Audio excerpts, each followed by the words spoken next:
The rain hadn't stopped for hours when a sealed brown envelope landed on the desk of entertainment journalist Li Qian.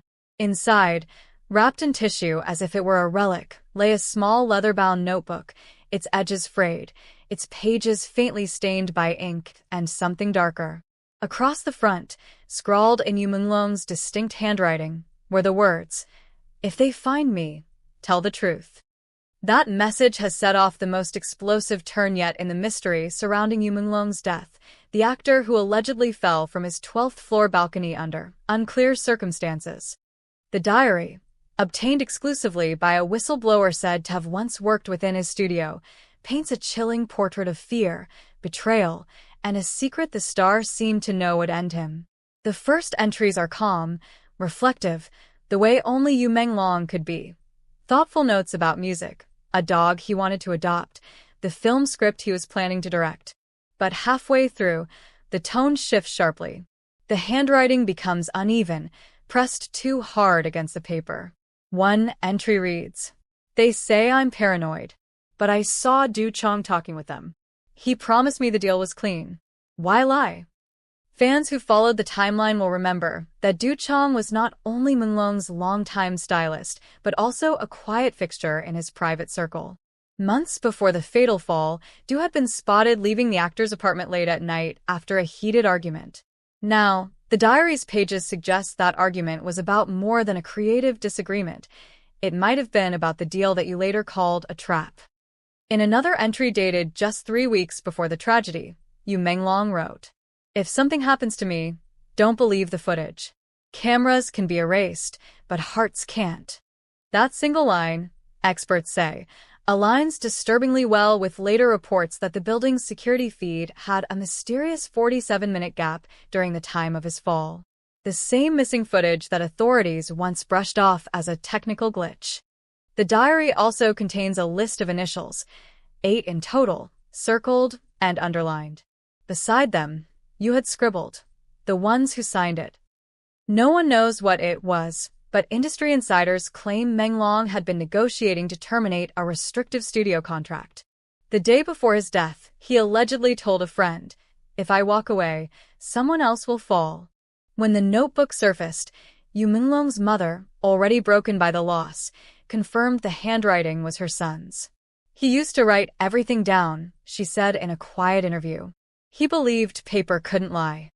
She revealed that in the weeks leading to his death, he had been uncharacteristically withdrawn, avoiding calls, skipping rehearsals, and even changing the locks on his door. Neighbors recall hearing music playing from his apartment that final night, an unfinished melody he had composed himself. At 2:43 a.m., the music stopped.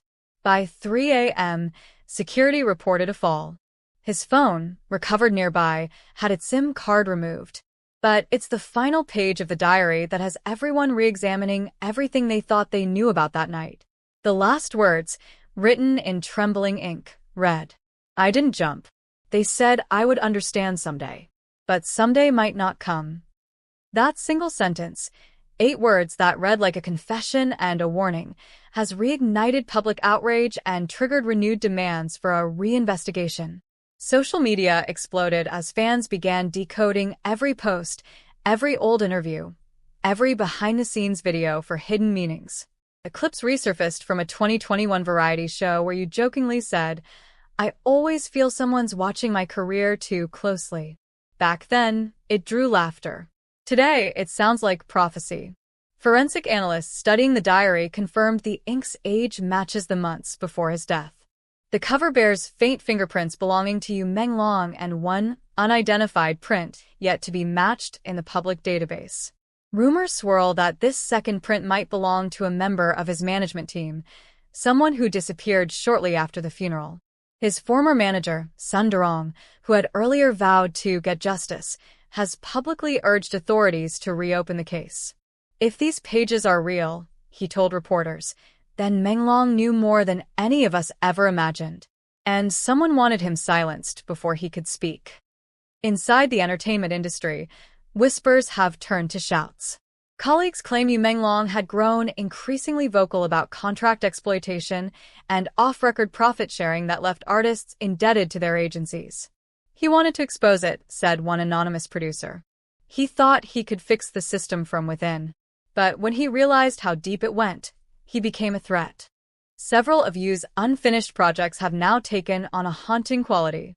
In his final music video, he stands on a rooftop singing, "The higher I climb, the smaller they make my sky." At the time, it seemed poetic. Now it feels like a message encoded in art, a farewell disguised as a performance.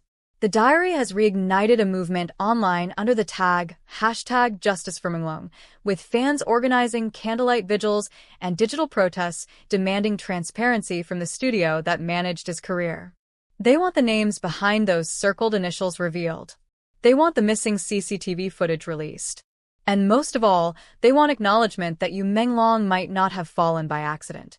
Authorities have so far declined to comment on whether the diary has been submitted as evidence.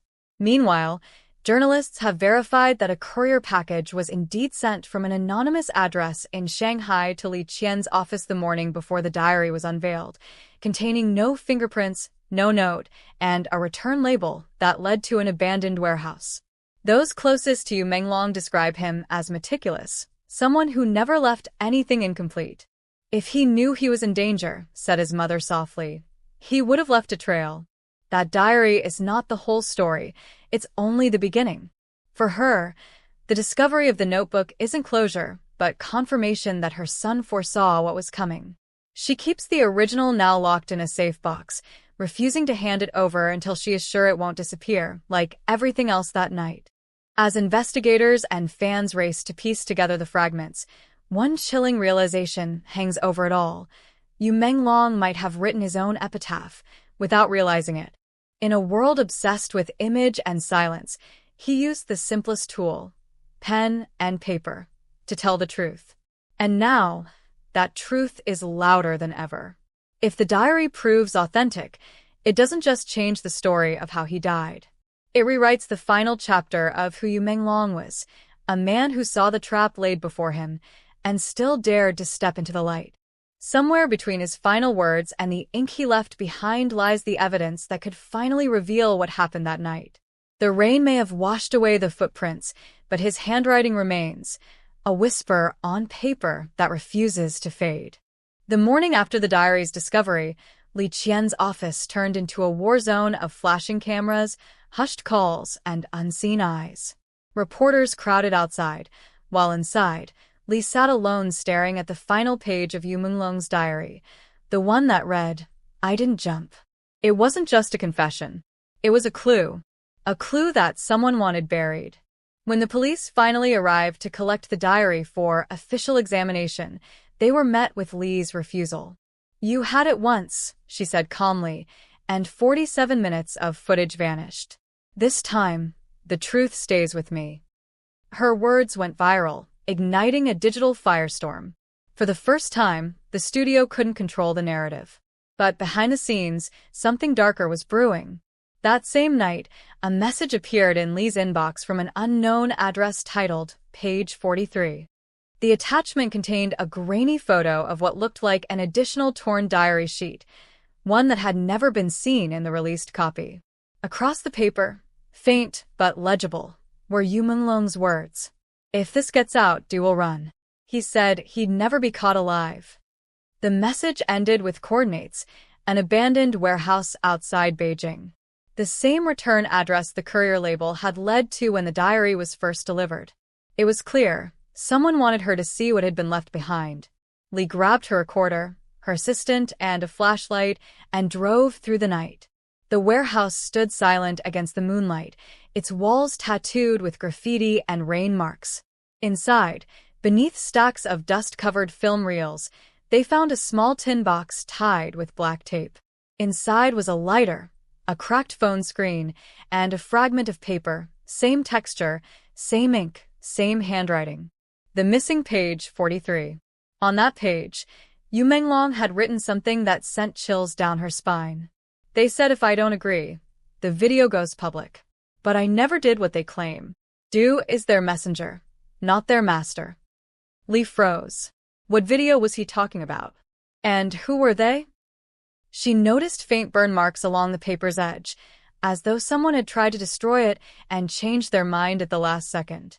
Back in the newsroom, Lee replayed the last interview Menglong ever gave, a promotional piece recorded just a week before his death. He looked distracted, his smile thinner than usual. When the host asked, "What scares you most?" he laughed and said, "Losing control of my own story." Those words now echoed with new weight. Meanwhile, Du Chong, the stylist and longtime confidant, had gone missing. He was last seen at a private salon 2 days before the diary surfaced. Witnesses say he appeared nervous, constantly checking his phone. CCTV showed him leaving in a black SUV that was later found abandoned near the expressway. Online investigators, relentless as ever, pieced together a chilling timeline. Du had been scheduled to meet Menglong on the night of the fall. In a voice note retrieved from Yu's old iCloud backup, the actor's tone was calm but wary. "Come alone. Do no cameras. No deals. Just answers." That message was sent at 11:12 p.m. The fall occurred at 2:57 a.m. The more Lee dug, the clearer one thing became. Yu had uncovered something that tied his name to powerful figures within his agency. A contract dispute, yes, but more than that, a hidden fund, money laundering through endorsement deals, fake sponsorships. The kind of secret that could ruin careers. In one of the diary's earlier pages, he had written, "When I asked for my royalties, they said they'd already been settled. I checked the bank, it wasn't my account." He wasn't just fighting for freedom. He was fighting for proof. And that proof, Lee now believed, might still be out there. By the third week after the diary went public, strange things began happening. The notebook disappeared from the newsroom safe overnight, with no sign of forced entry. Lee received a call from a private number. A man's voice, low and deliberate, said, "You've seen enough. If you value your life, stop asking about page 43. But Lee refused. The next morning, she published her findings, everything about the diary, Du Chong's vanishing, and the missing video. The exposé broke every major entertainment site in China within hours. And with it came something she never expected, a video link sent anonymously to her encrypted inbox. It was titled simply, "Before the Fall." The footage was shaky, recorded from what looked like a corner camera in Menglong's apartment. The timestamp matched the night of his death. He stood by the window, pacing, phone in hand. Someone else's voice echoed faintly in the background. It sounded like Du Chong's. "You think they'll let you walk?" the voice said. Yu turned sharply toward the sound. "You told me you could fix this." Silence. Then a door creaked. Yu looked out the window, as if hearing something outside. The recording cut off at 2:52 a.m., 5 minutes before his fall. The missing 47 minutes weren't a glitch, they were deleted. Authorities couldn't deny the truth any longer. A reinvestigation was launched. But before any formal statements were made, another twist struck the story like lightning. A body was found floating in the Yongding River, identified as Du Chong. Police called it suicide. Fans called it convenient. In Du's pocket, officers found a water-damaged flash drive. Inside were multiple audio files, most corrupted. Only one survived playback. They said it was supposed to be an accident. "I never wanted him to die." That recording broke the internet. It confirmed what millions had feared. Menglong's fall was not fate, it was design. Li Qian, now at the center of a nationwide storm, stood before cameras and made one final statement. "The truth about Menglong's death isn't about gossip or clicks, it's about the cost of silence in this industry." He knew he was walking into a trap. But even as he fell, he left us the map to find who pushed him. In the background of her live broadcast, someone noticed something chilling. A shadowed figure briefly reflected in the glass behind her, watching, motionless. Seconds later, the feed cut out. Fans say the story of Menglong isn't over. His mother still receives letters with no return address, each one containing short phrases in her son's handwriting. The most recent one, delivered last week, reads simply, "Tell them I can finally see the truth." And now, questions hang in the air heavier than ever.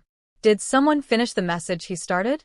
Or is someone still out there making sure his voice is never silenced again? Either way, the world is listening, and this time, they're not looking away.